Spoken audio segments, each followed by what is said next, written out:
Anson Mount has big news to share as he's among 6 actors up for the award for Best Actor in a Science Fiction Fantasy Series, Limited Series, or Made-for-TV Movie in this year's Critics' Choice Super Awards. And what a lovely gift for his birthday this past week. It's a pretty varied array of actors which have been nominated, including Samuel L. Jackson, and I'm particularly excited to see not only Anson up for consideration, but also Matt Smith, as I'm an avid Doctor Who fan, as well as Game of Thrones and House of the Dragon. I was particularly surprised to see Matt as Prince Daemon Targaryen, but he did play it well. Mr. Mount did a fabulous job filling Jeffrey Hunter's shoes as Pike.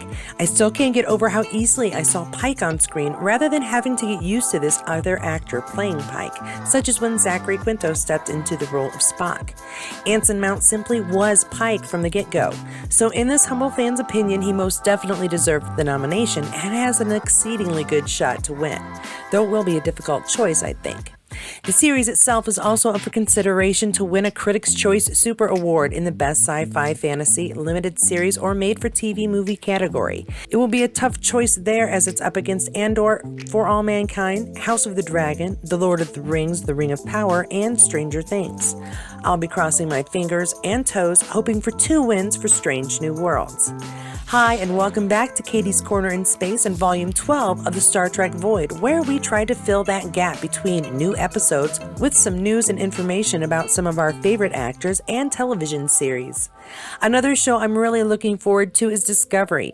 It was a bumpy start, and I know some just couldn't get on board, but I've thoroughly enjoyed several of the storylines and subplots, including that of Adira and Gray. Really, they along with Stamets and the Doc are my current favorite Star Trek family, because how they all chose to be each other's family.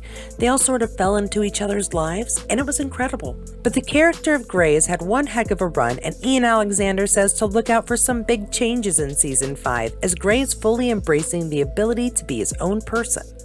And while some fans question how Gray so quickly made changes to his hair and outward appearance, he says he imagines Gray simply walked into the closet and asked for something different. And he has a point. It's Star Trek. They can synthesize anything, really. Now when it comes to Picard, they synthesize entire suns, so yeah. Speaking of Picard, we have some more information on the late great Helios, Dr. Crusher's transport, and the images are really fun. This gives us a much more detailed idea of the ship's makeup, though again, I do say I love the graphics on screen. It's nice to have a slightly more detailed image. Credit goes to Dave Blass, Samuel Cooking, and Trek Yards for providing these images. I've really enjoyed Picard so far and have been picking out my favorite scenes from each episode, which has not been easy. But before the season began, we were introduced to the Titan's crew, including Lieutenant Tavine. While she is listed as Vulcan, I'm sure many have noticed her rather distinctive look, one we do not generally see on Vulcans, much less females. As the actress herself prefers the bald look, Metalis tasked her with coming up with a reason for such a look, and she did her homework. And while we have been teased repeatedly that this season of Picard is looking back at not just TNG, but at the history of Trek, including the movies, it may come as no surprise to find out Stephanie found her answer not in a TNG episode, but in a Trek movie. The first one, more specifically in the Delta species. And with that, her character suddenly had a backstory which included not only her Vulcan heritage, but a Deltan grandmother. This would not only explain her lack of hair, but her desirability as a science officer, as they're known for their highly analytical and quick minds.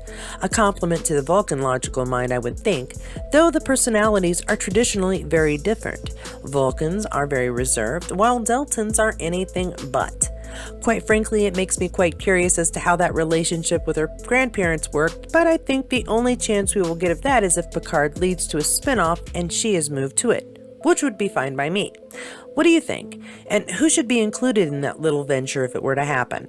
I'm sure you can guess my 2 top choices, and I'll happily add Lieutenant Tavine to the mix. Who do you want to see more of in the supporting cast? Or would you prefer a movie rather than a series? If so, it is looking less likely it will come out of the Kelvin timeline, or really any timeline. Yes, for those who wanted more on the movies, the fact is, what we are getting on TV is as good and most definitely in some cases better than we get in the movies. And really, there is a series for every kind of fan at this point. The choices aren't quite endless, but we are getting there. But to invest in a feature film, well, for one, which cast would you pick?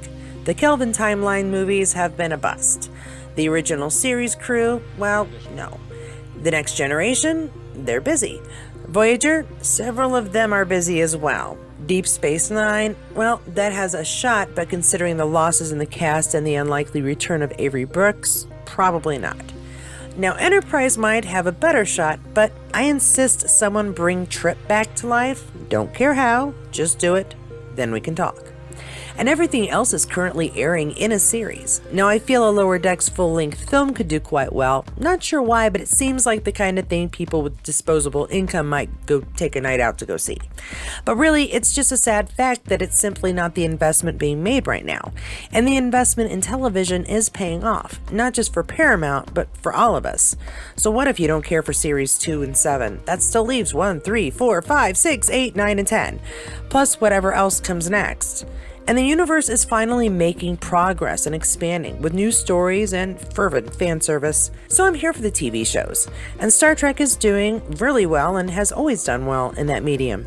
In fact, I wanted to take a look back this week and remember one of those who really is and ever shall be a symbol of Star Trek, and that would be Leonard Nimoy, as the anniversary of his passing was also this past week.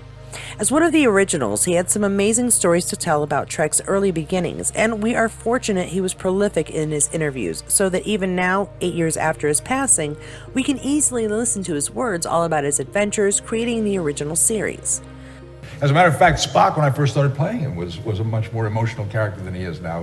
The film we just saw, I look at that, and I think that's such ancient history and a different character entirely. Spock wasn't even the second in command of the show when we first started doing it. He was a tertiary character. Somebody else, a lady, was second in command, and Jeffrey Hunter was the captain, and then Bill came on as a captain. We found a way, and particularly with DeForest Kelley in the mix, there was a wonderful chemistry. And his experiences during the creation of the feature films. The Spock makeup takes 2 hours every morning. So if I had to be to work at 7 o'clock as the director of the picture, I'd have to report to work at 5 o'clock to start getting the makeup on. Get out of the makeup chair at 7 and become a director. Do you remember when it came on? Star Trek 1 did extremely well. It did, yeah. Star Trek 2 fell off somewhat. With Star Trek 3 and 4, we started climbing back up again. I think Star Trek 4 has done the best of all of them. And that included the difficulties he had as an actor in the production of the first Star Trek feature film, a film which he credits duly to the success of George Lucas and Star Wars. And I think when Lucas had that enormous success, and well-deserved, he put us back on the map. But by far, my favorite Leonard Nimoy story has to do with the coming about of the Vulcan hand gesture. It is such an honest story, and one any formerly precocious child could relate to. So I'm with my father and my grandfather and my brother. 5 or 6 guys get up on the bema on the stage, and they're facing the congregation. My father said to me, "Don't look." So I peeked, and I saw them with their hands stuck out from beneath their telly like this towards the congregation. I've always adored the stories of how he helped to create the Vulcan culture. Little things here and there, but that story is by far my favorite. Probably because when I first heard it myself, I was about 10, and it made me smile to think of this very serious adult doing something naughty as a kid. Now, this Friday marks the 1-year anniversary of this channel, and for that reason on Friday, I will be giving away some channel swag on this week's Picard episode review. So look out for this week's standout scenes for Picard Season 3, Episode 3, but before you do, check out last week's review, and I'll see you there.